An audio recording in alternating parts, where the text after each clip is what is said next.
Today we prepped some kind of more personally reflective questions. Because our school is willing to engage in courageous conversations, we are willing to honor the voice of the students in front of us.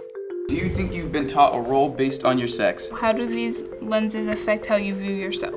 We're trying to share our authentic experiences around these questions. When students are adding to the conversation, they're feeling validated that their voice matters. I can see like the effects of social media.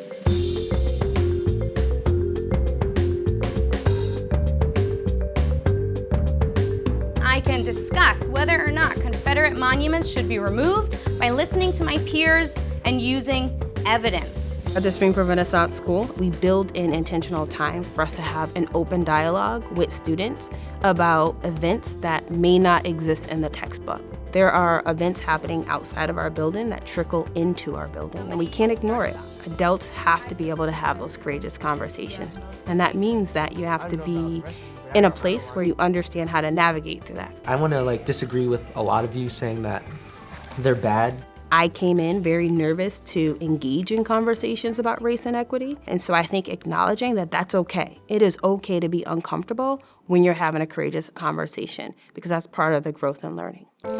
I always think about the big picture, and I'm like, so what can I do in my life to try and make the world more equitable? We use discussion as an evaluation of students' understanding of specific content.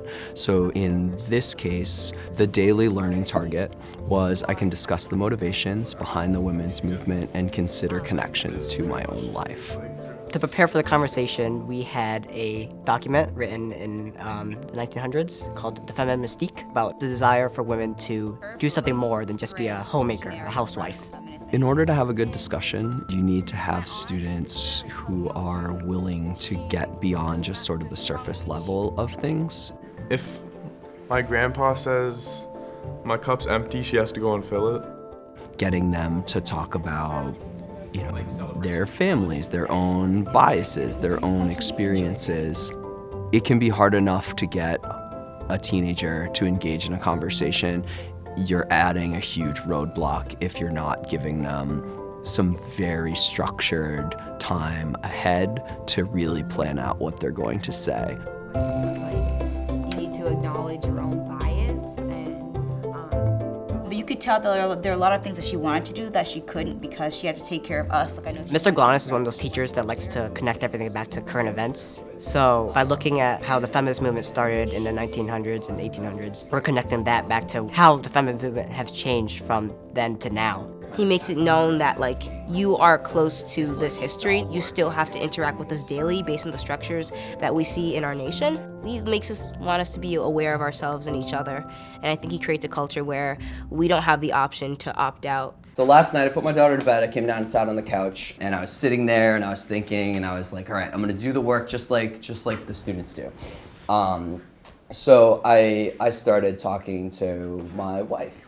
The questions, they were personal, so it gave me an in to be able to share some things about my own life. So there's kind of some built-in inequity in my home in terms of career. Especially being a male teacher teaching this content, being a white teacher in a school that's predominantly students of color. Anytime that I can bring my own humanity into it, I feel is important for modeling for them. Maybe I need to be a little bit more kind of small scale microcosm and think about my own life, and think about how these things play out there.